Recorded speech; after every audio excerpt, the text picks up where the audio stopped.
Hey everyone, welcome to another episode of the Inventive AI podcast, where I talk to sales leaders talking about technology, sales tools, and everything proposal related.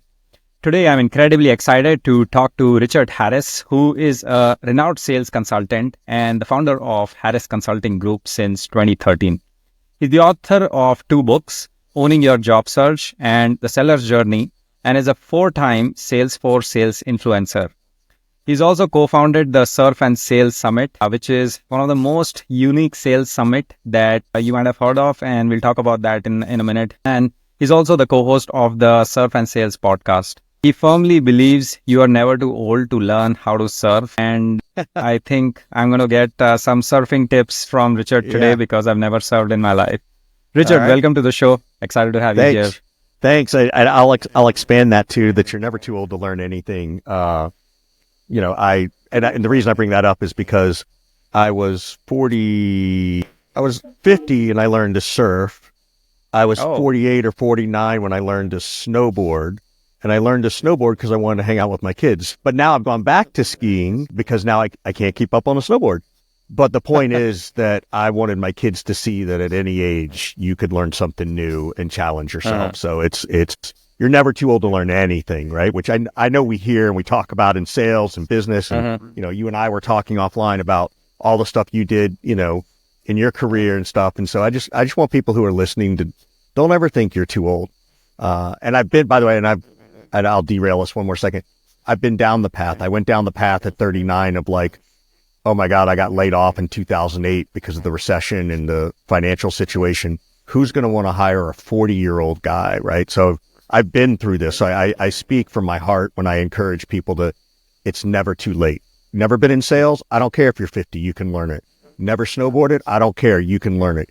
As long as you put your heart and your willingness to it. And the worst thing that will happen is you'll try it and decide you don't like it. Well, that's not the worst thing in life. So anyway, I derailed us a little bit, but it's an important topic that I think I wanted to share for folks. Yeah, that's great. And had you not told, I would have continued assuming you are like probably 43. Yeah.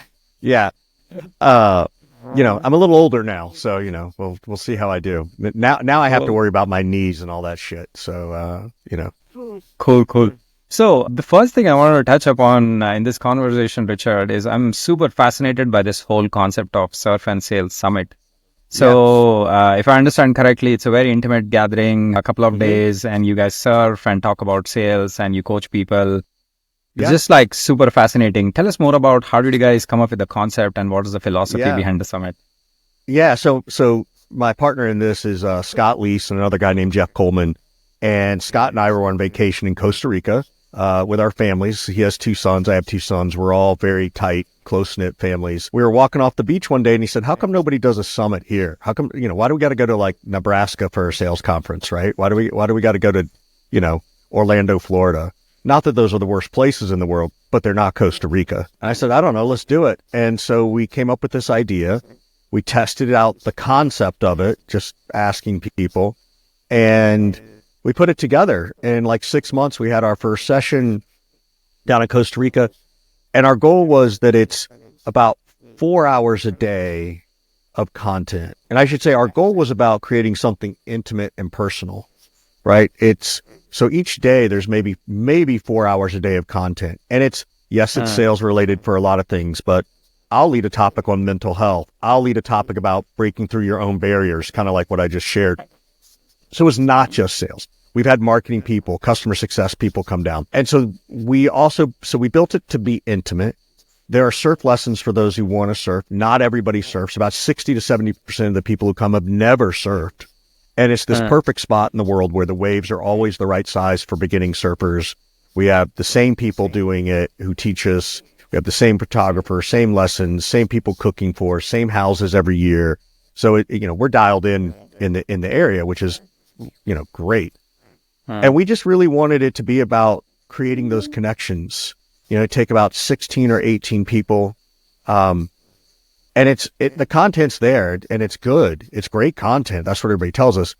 It's also about those in-between moments. It's that moment where you're sitting out between, you went out and you surf for an hour and you're going to take a break and you're sitting on the beach and you're talking to someone and you get to know someone. And, you and I are sitting there just talking about life, and I'm, asking you more about when you used to work at Google, or you're asking me more about, how I became a consultant, or maybe there's a real business problem you're working on and I can talk to you, or you can talk to me about a problem I have. So it's really about fostering that relationship.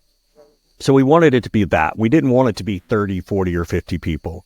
We've looked at it. We've tried to do it. We could make more money doing it. We just feel like we couldn't scale it and keep the intimacy we want. Got it. Yeah, that's awesome. I think 18 to 20 people seems like you guys are really going after the quality of connections. And I was reading through some of the reviews of the conference, of the summit, and people was exactly saying the same thing. Like, I walked away with like 3 friends and a business partner and like a client and so on. So I will tell you, deals get done.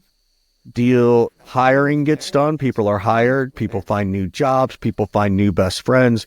Businesses are actually created. We have a whole session around kind of like a Shark Tank thing. We call it Croc Tank because there's a whole other story, but nobody got bitten. Don't worry, anybody. And we've had several businesses get started from those sessions. So what we've been told is we give back way more than we take, which is exactly what we wanted, right? And it's at a business, a personal, and a professional level, not just all about the business. Nice. That's awesome. So the next thing I want to talk to you, Richard, about is you are a very renowned coach and you have worked with companies like Google, Intercom, Visa, Zoom, and I think the list goes on and on. What's your coaching philosophy like when you are at these organizations and training like teams, probably dozens of salespeople? Yeah, so there are a couple of philosophies.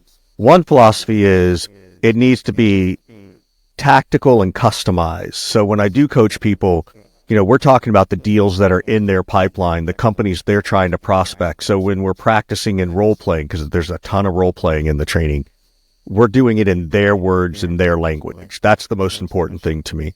The other piece is making sure there's reinforcement. So when I go and do training, it's not just that day or just the sessions. There's reinforcement sessions afterwards. And included in those reinforcement sessions are separate reinforcement sessions for the management team, for the leaders, because I want to give them opportunities to upskill their coaching skills, right? Because they're the ones who have to coach after I'm gone. Yeah. So there's several weeks afterwards where I'm doing reinforcement with the managers and leaders, and of course, still doing reinforcement with the sales team. So it's a lot about customization, a lot about role playing, and then a lot about reinforcement so that it can stick longer. Got it. What's been like an interesting challenge, if you can think on top of your head, when you are trying to follow this philosophy in an organization? Is there anything like an anecdote or a specific, without taking the name of the organization, where you felt that, that was like a really challenging time, and how did you get past something like that? You mean like a challenge from working with a company? Like something that really stood out. Yeah.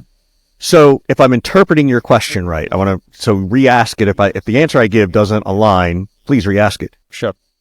There are lots of times when I work with founders who are not always salespeople in general, right? They might come from this tech mind and world set, and they hire me to do better, but then they try to change everything to the way they want to do it. Meanwhile, when they hired me, I said, well, what's the frustration? And they're like, well, they can't seem to do it as well as I can.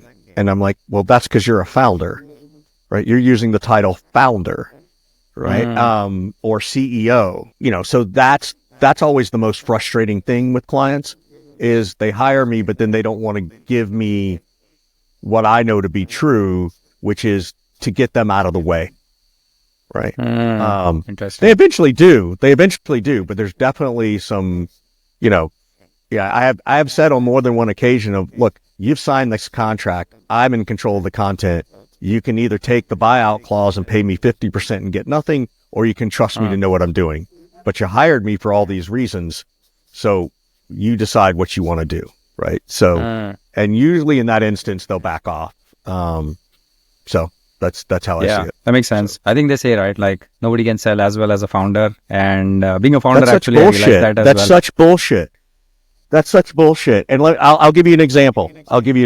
This last week, someone posted on LinkedIn about their amazing CEO who set up more meetings than any of their SDRs, and that and they admitted he used the CEO title.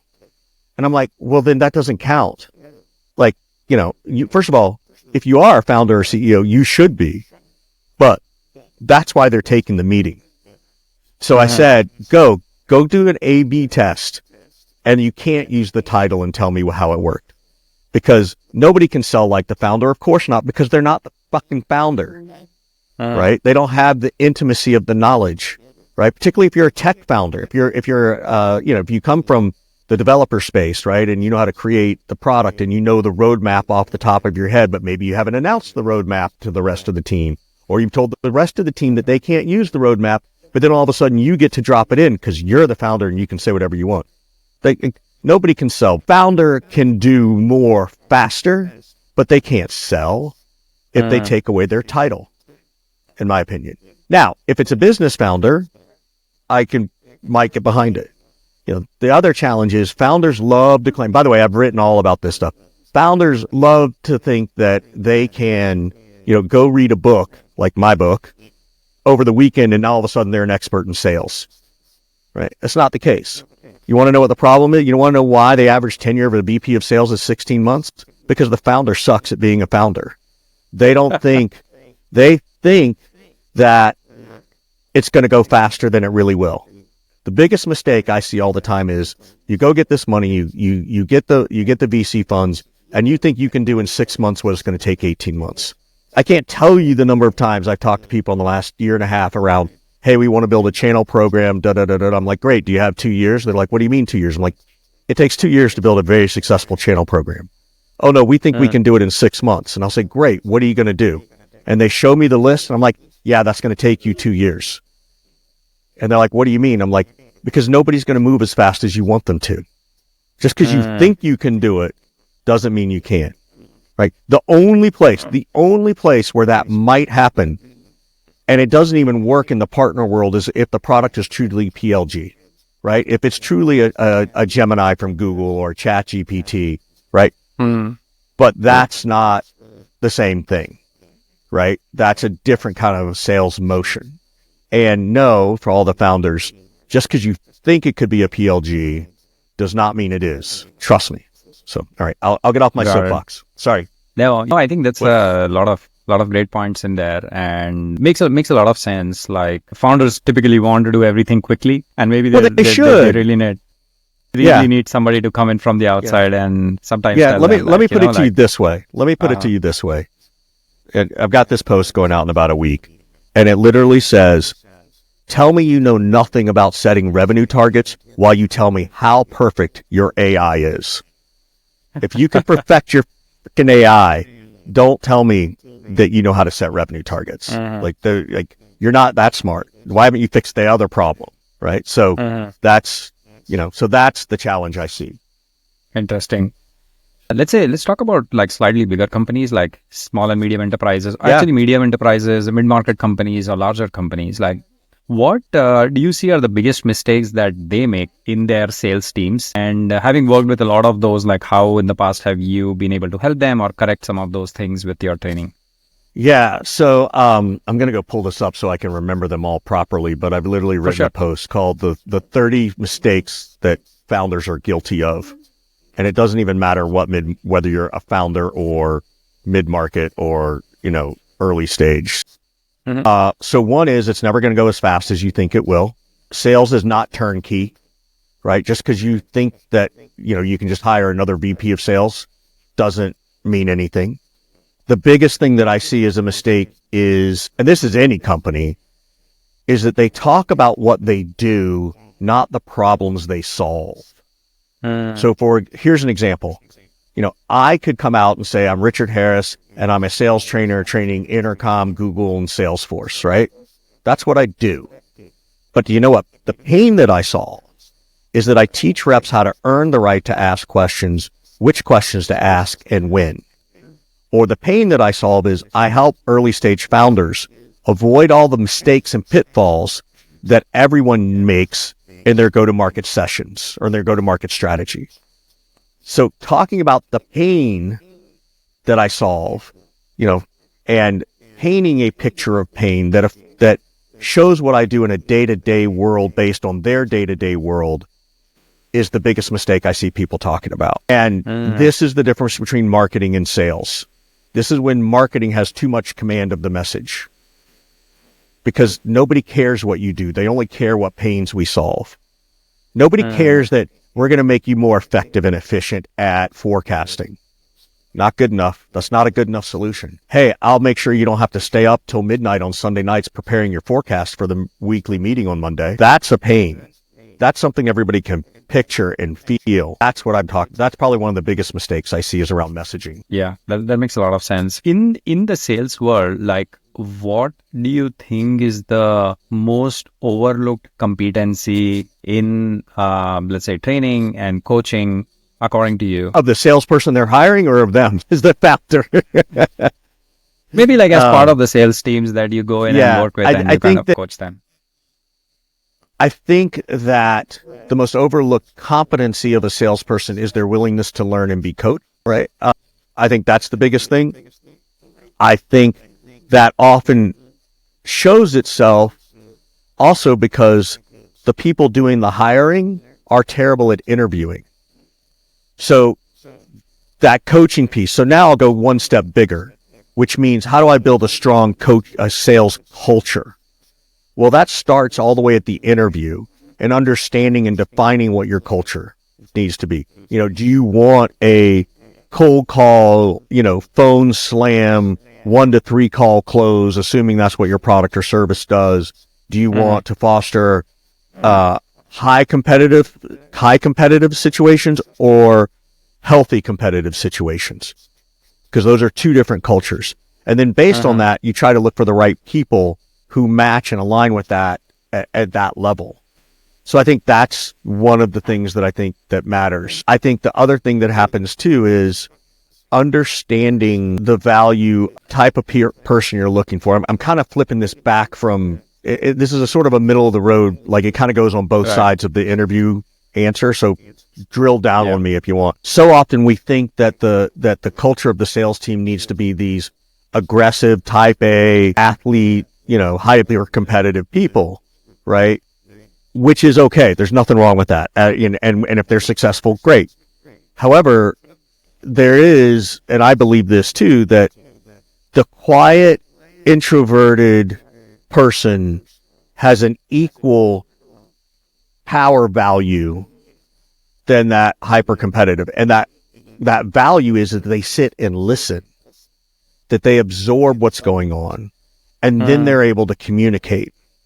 So I think it's an overlooked thing in personalities because we've just been taught that it's this highly competitive. I did the same thing. When I first became a manager, highly competitive, college athlete, right? All that kind of stuff.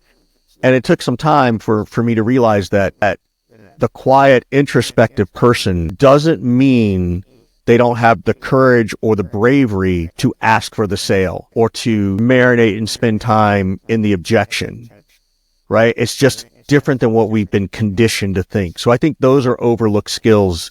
Maybe the word is their communication style. What's overlooked is, we over-index on one communication style versus the other. Right.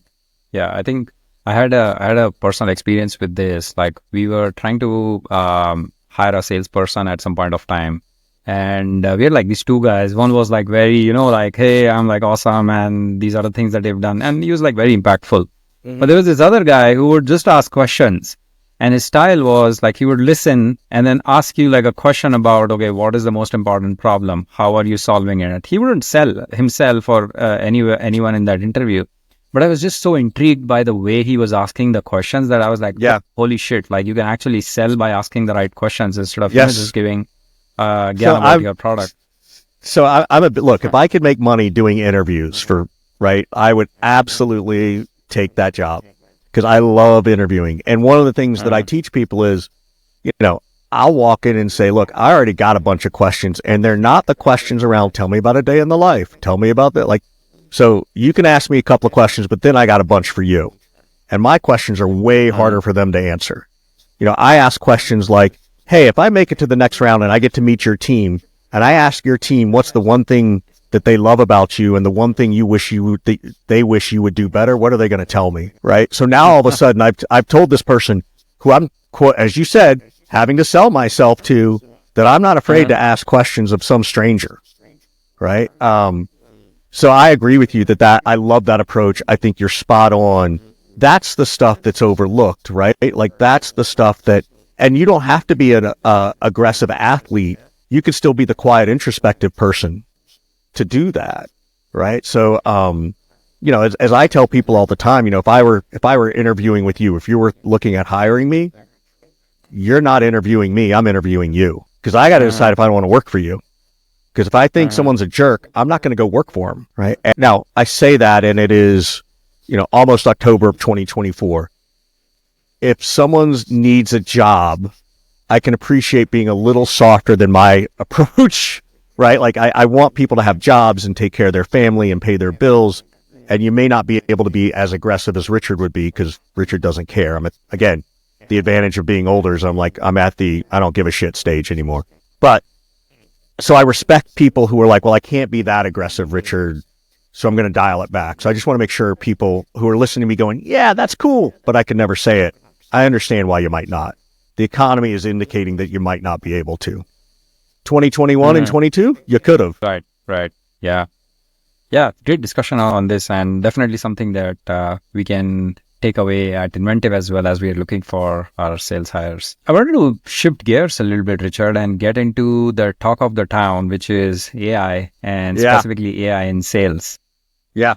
Maybe just starting at a very high level, like what are you most excited about AI in sales at this point of time? What I'm most excited about is the tools that are coming that are out there are built for the rep, right? They're not built for the operational side of things. That's the difference. And we go through this cycle, right? So, look, several years ago, the outreach and the sales loft, I hope I can mention company names. Yeah. It's good. The Apollos, right? The Discover org, those were built for sales reps. And then they had to get involved in the sales process as they should. What I'm liking now, though, is that the most important thing, the coaching tools that are out there, the ability for a rep to have a sales coach on every single call is impressive. I think that's really, really helpful. So there are coach tools out there. I was at Dreamforce last week and I saw what they're coming out with Agentforce, which is public. There's nothing secretive.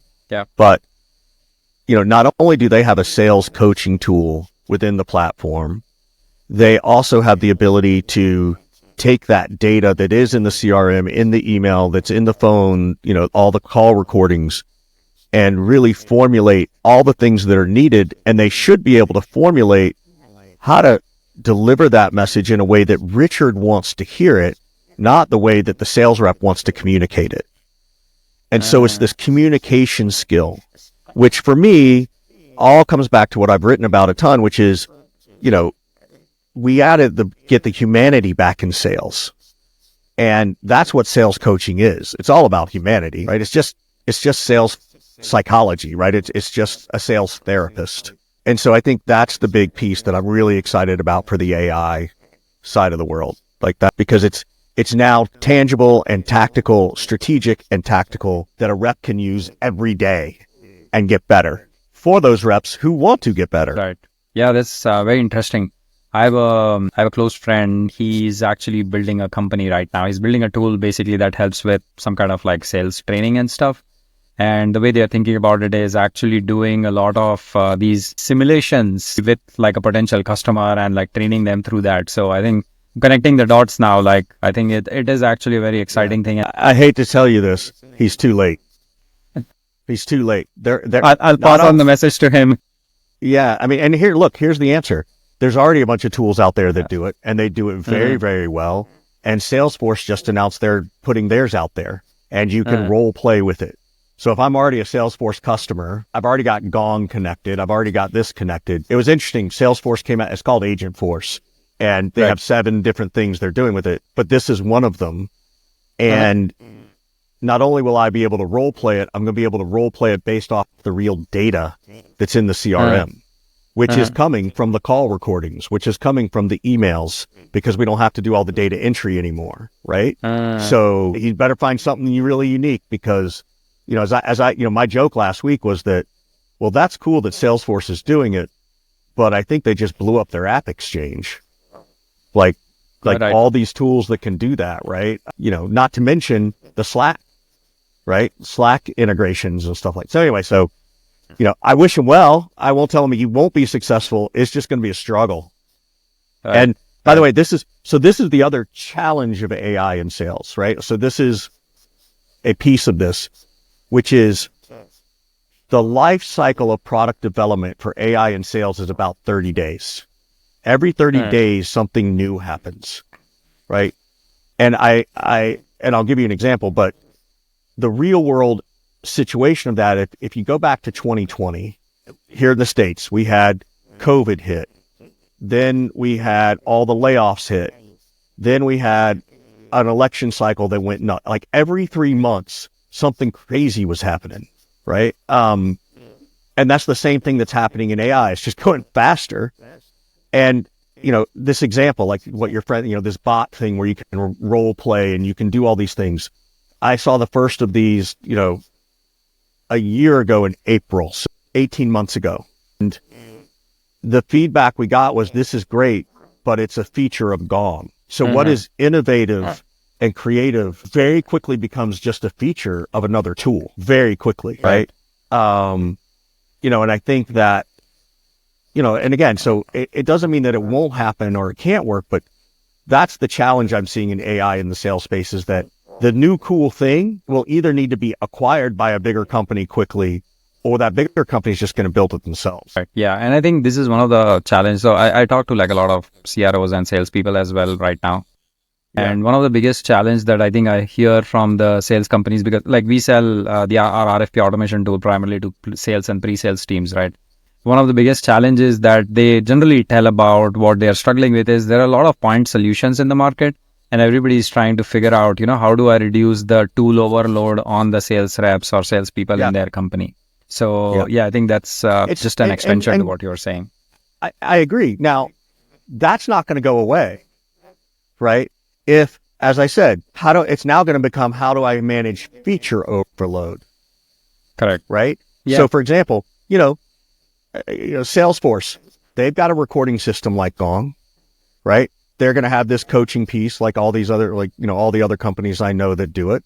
They've got Slack, they've got email, they've got, email templates, they've got a sequencing tool.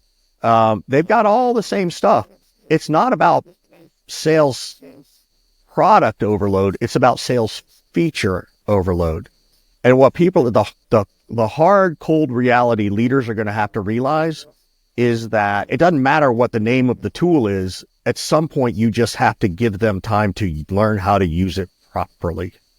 Like that's the answer. And for the last 6 or 7 years, it has been, well, how many tools is it, right? Like, oh, there's a video tool, and then there's a sequence and cadence tool, and now we've got an AI tool, and then we've got a data tool, and we've got and so the question is, how long is it going to take for someone to get onboarded and ramped on all these features to be productive? AI can help with a lot of it. However, the human is still the human, right? That's the big challenge. I think at a higher level, I know I'm railing again, so reel me back in. At a higher level, everybody thinks AI can make us do things better in sales, which it can. And I've seen the tools that are like, oh, hey, the AI is going to be able to tell Richard what to say in the middle of a conversation. Well, guess what, everybody? The human brain can't process that fast. By the time I get feedback from the AI, the conversation's already moved 3 to 5 seconds ahead. Meanwhile, I still have to pay attention to what's being shown over here while I'm also looking at this person over here. There's a human capacity issue that we're going to run into, which again goes into this, is it going to replace the SDR and the AE and all that stuff? But that's where we're at right now. So I love everything it's doing. We are going to get better. This is the next growing pain of computer capacity versus human capacity. And we're going to realize that humans cannot multitask. We cannot. You cannot do it. I don't care who you think you are. You cannot.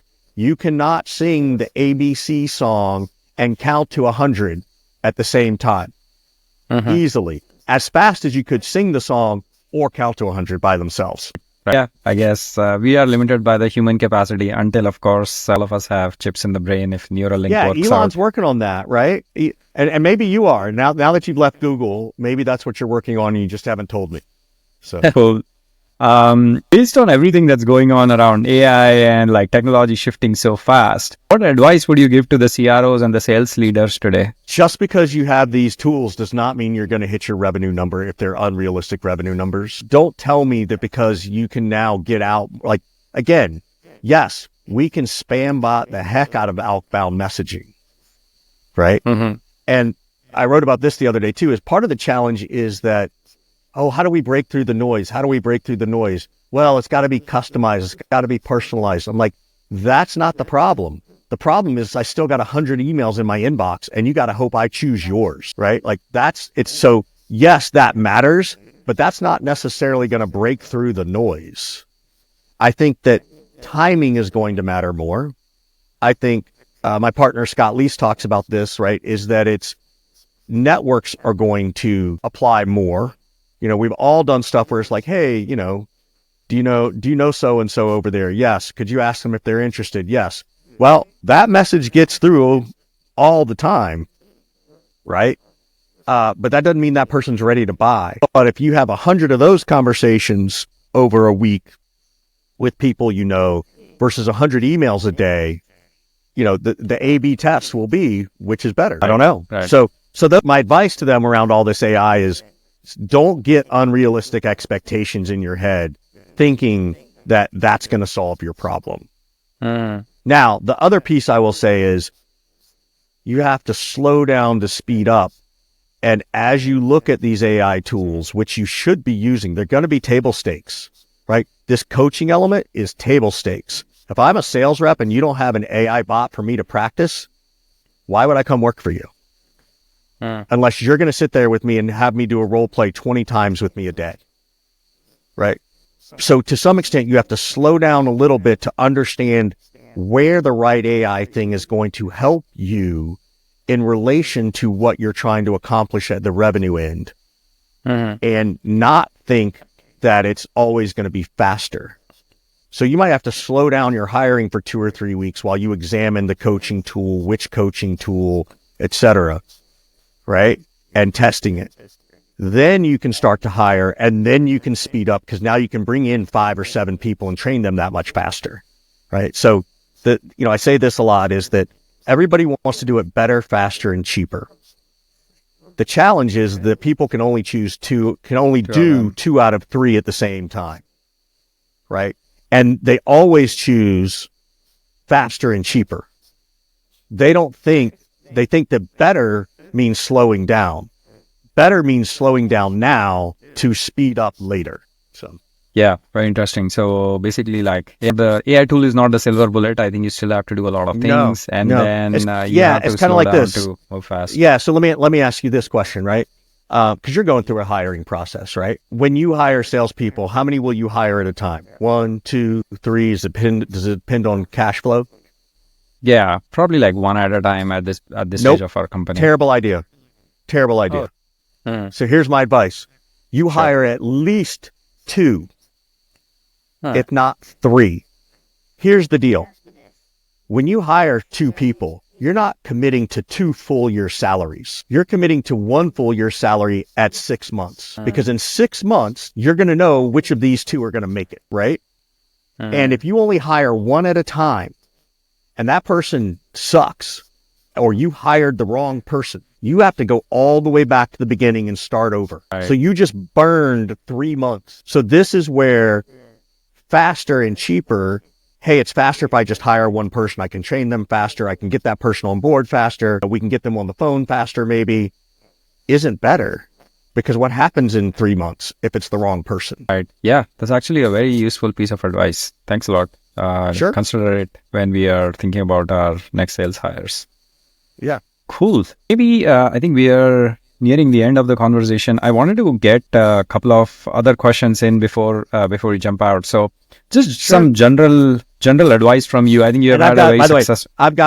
I've got one question for you after you ask me the For sure. question. Yeah, for sure. Let's have some time for that as well. You've had a very successful and impactful sales career. Can I ask you, like, what are you most proud of? Overcoming all the failures I've had. I've been laid off more times than I'd like to admit. So, and look, it's been recession oriented. It has been because I wasn't hitting the numbers. So the thing I'm most proud of is the grit that I've gotten from failure. That doesn't mean I was happy about it or that I was, okay about it or not upset. I was all those things. But I think that's the thing I'm most proud of. And my kids know these stories. I share these stories with them because I want them to know, look, we are very fortunate in our family. Like I know what I've done. I know what my wife has done to help us accomplish the things financially we want. Our kids, get real benefits of that. But I want them to know it wasn't handed to us. It's we have to do stuff and work. So the grit is the thing I'm most proud of. Right. That's awesome. You've written 2 books at this point of time. How did you decide to write your first book? And what advice would you give to people who are interested in writing a book? Yeah. So the first book's a little bit more of a ebook, but it was, well, what are people calling and asking me for advice about all the time? And it's always about interviewing and salary negotiation. And I'm like, I should monetize this thing, right? And by the way, it didn't take a lot to write an ebook, right? In fact, it'd be a whole lot easier now with AI. And I haven't made a ridiculous amount of money, but it helped me establish myself as a trusted source. So that's the first thing. The second is more of a real book that came out. And yes, I'll do my shameless plug. It's called The Seller's Journey. It's on Amazon. I'm about 4 years too late. I wrote variations of this book over the last 4 years, but I did it because I needed to get this advice back out to people because I want to support the community. It's absolutely a business card, calling card when I have that in there, when I show that. People are, every prospect I get gets a copy of the book.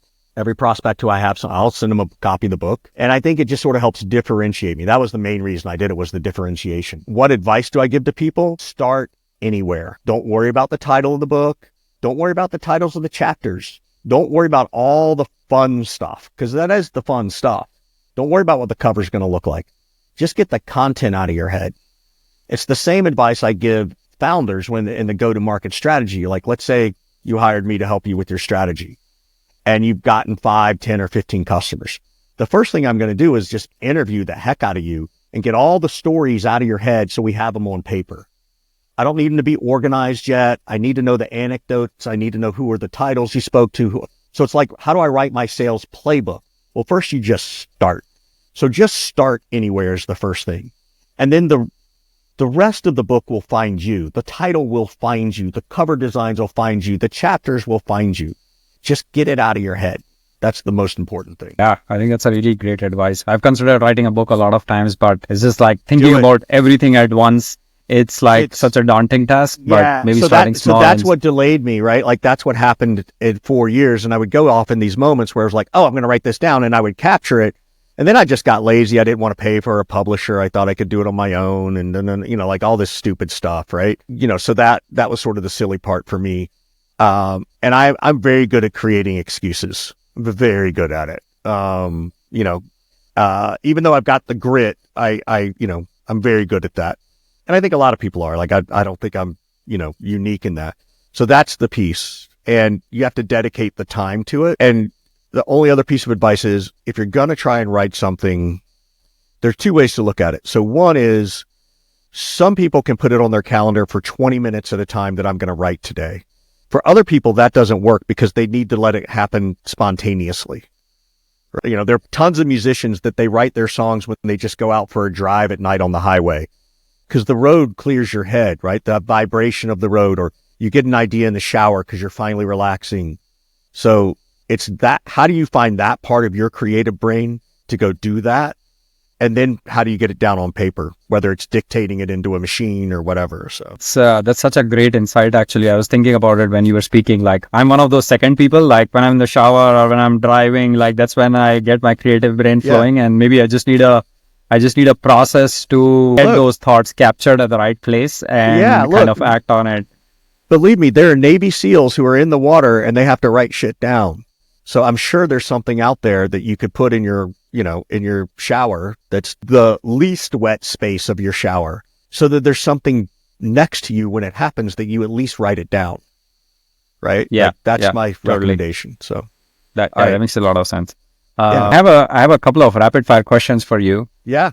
First one is, what's the best sales tool according to you? Yourself. Bet on yourself. Seriously. Okay, I didn't. That's Yeah. like that. What is the best sales tool is me. If you want to know of a product, there's so many good ones out there, and I'm going to offend so many people, but I love SalesLoft and Outreach. I love Vidyard for video. I love Reggie, alongside SalesLoft and Outreach. I love Discover.org, right? And what they're doing. And I love the Gongs and the Choruses of the world. Obviously I love Agentforce, from Salesforce, because I think it's going to bring it all together in a really smooth integration, which I'm really excited about. And I'm trying to think what else I like the tools like Crystal Knows or Humantic, which give you the personality insights to help you write messaging. There's tons of them. I'm playing around with some of the tools that, you get an email in and it'll turn around and write the response for you, but put it in your draft folder. I really like that because it's saving me time. Of all the bots out there, at least for what I do when I'm writing, Claude has become the best for me over ChatGPT. Interesting. It's helped me write some amazing blog posts that I like. So I think those are the ones that, off the top of my head. And by the way, let's not forget Grammarly, for goodness sakes, right? Like that's where it's overlooked, but we need it. I think that I'm also not the best. I'm good at telling people what are good tools. I'm not the best one to tell you always the right one for you, because I don't live in those worlds every day. I don't use a Vidyard every day. I don't use, sequence and cadence tools every day. So I'm not sure that, that I know all the latest cutting edge stuff. So I'm happy to, to learn about them. But, I think the more important question is, or the more important answer is, you better have all this stuff if you want to grow, right? I think that's going to be the biggest piece, is like, these tools are not, nice to haves anymore. They are compelling and they are must haves. They are table stakes. If, all that stuff. And then the last thing I'll add is, and I don't know the best one yet. I think Salesforce is going to do it. At least I hope they do, is anything that eliminates data entry, and not just data entry, but can actually update the pipeline and the opportunity record, and anything that will then spit back to me as a rep what I need. I think, have you ever talked to Ralph Barcy? Oh. Ralph's a really smart guy. And I was on Andy Paul's podcast with him 2 weeks ago. And he said, someone asked him, what's the biggest thing you've learned about working with board meetings? And he said that the board, at some point, you have to learn how to stop trying to report the weather and how to predict the weather. And so that's the goal of a CRM, is to help predict the weather. And I think whatever tools that are going to help you do that is not better just for the VP of sales, it's better for the rep. And so I'm excited that the rep now has the ability to predict their own weather, not report the weather. Oh, yeah, that's very interesting. Let's continuing this. All right, I got a question for you. Oh, I know you asked rapid fire. Go ahead. Let's keep going. Yeah, I just have like two more, and then you can jump in with your question. So maybe 2 sentences max. What is the best sales advice that you've got? There's 2 parts to that. One, what's the best advice, and which ones did I implement, and how fast? The best sales advice, I think, was bet on yourself, which, we talk about the accomplishments. I think that's one of them. And I think the other one is, your greatest success lies on the other side of discomfort. And that could be life. That's not just about sales, right? But it's like, when if I'm in a slump, how am I going to, and someone tells me to do something different, and it's going to feel really uncomfortable to do something different. That's what I'm talking about in sales. You got to go through that. Yeah, makes sense.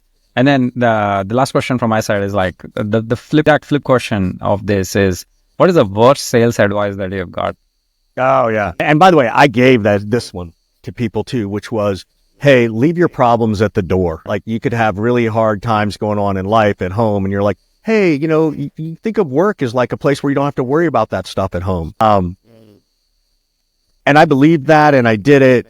And then I realized that, we bring our whole selves everywhere we go. I take my personal life to work. I bring my work life home to personal. And so I need to make space for that and give myself the grace to have those moments.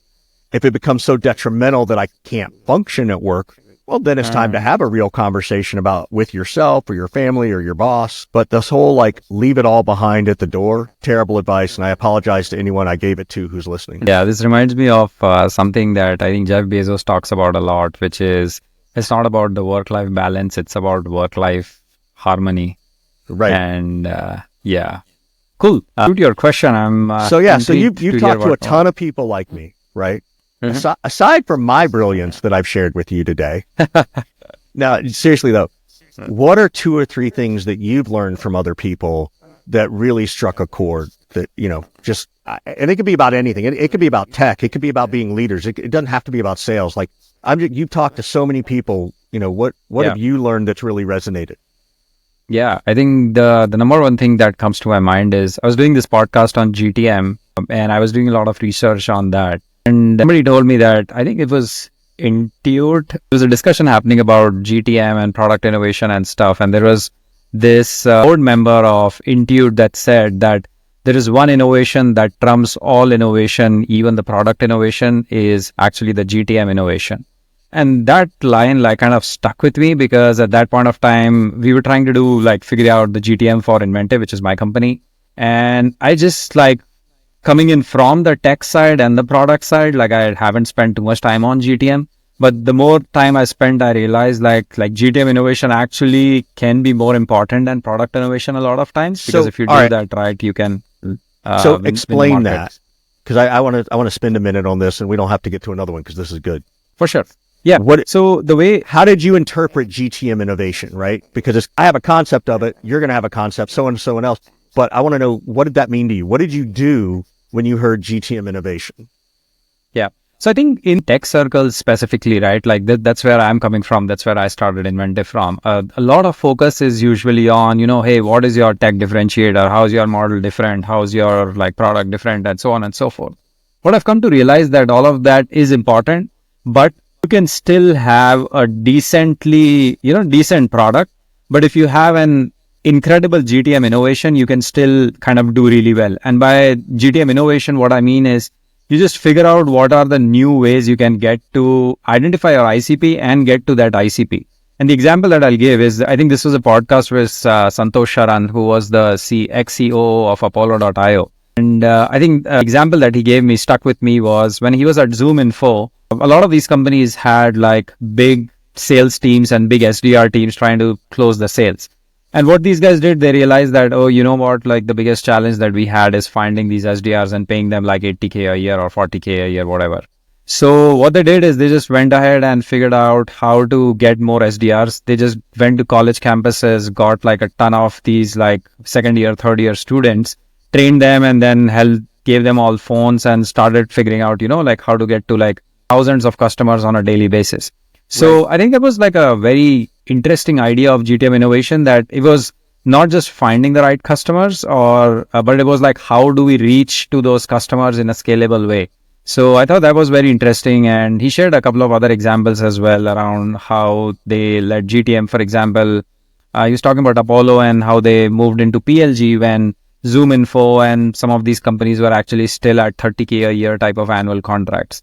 So that's kind of what my definition is, figuring out what is new in terms of how you can reach your customers. That's great.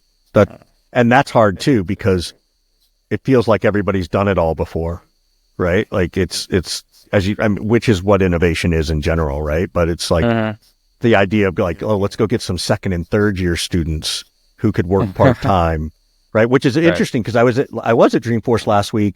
And I ran into this kid and he was asking me for some advice. And I'm like, well, what do you do? And he's like, well, I'm a student. I'm like, and you're doing sales part-time? He's like, yeah. And I'm like, oh, you're so set. You're so set for life if you really love sales. He's like, what do you mean? I'm like, you're going to come out of college. You're going to be recruited before you graduate, was what I was telling him. Right. aside from knowing all the CRM stuff and all this stuff, that's, he's going to have actually had sales skills for 2 years. And I think that's a brilliant piece. I'll give you an example of this GDM innovation, which is, and I learned this because I worked for an education software company. The best salespeople, in my opinion, are teachers, because teachers have to break something down so complex, like English and spelling and reading, the basic fundamentals to 6-year-olds. You think they can't take something more complex and break it down to someone else? So again, sort of in a go-to, well, what's the first kind of salesperson I would want to hire? If I could find a teacher, I could care less about if they have industry experience or have sold to those customers. I want someone who knows how to sell, because I can't teach that anywhere. They also know how humans learn, because they've got 30 kids in a classroom and not everybody learns the same way. And they're going to intuitively know that definition as they talk to people. So I'd never thought about it in this GTM innovation space the way you did. So, but thank you. That was cool, man. I appreciate learning that. Awesome. Yeah. And I learned a ton of things during the podcast. I think we're almost at time. Is there anything else you wanted to share before we close? No, I mean, I'd love to again, I wrote a book called The Seller's Journey. It has a money back guarantee. If you don't like it, I will send you your money back. I will Venmo you, PayPal you. I will send you a check by carrier pigeon or cash if you think it's a terrible book. You can find me on LinkedIn. Richard Harris, I'm the one with the little trademark emoji. And yes, I know you cannot trademark your name. And look, I'm crazy. 415-596-9149, 415-596-9149. That's my real cell phone number. And I know it's the real one because it's the one my kids never answer when I call from it. So, text me ahead of time to let me know we were on you heard me on the Inventive podcast. So I'll answer, but I'll gladly talk to anybody about anything. So. Cool. Yeah, no, and we'll link all of these, your book and your phone number, if you're comfortable with that, in the show notes. Please, whatever you want. Hopefully people will find you that way as well. Yeah. Awesome. Thank you so much, Richard. This was awesome. Thank you. It was I great appreciate chatting it. with you. Yeah, likewise. Thanks so much.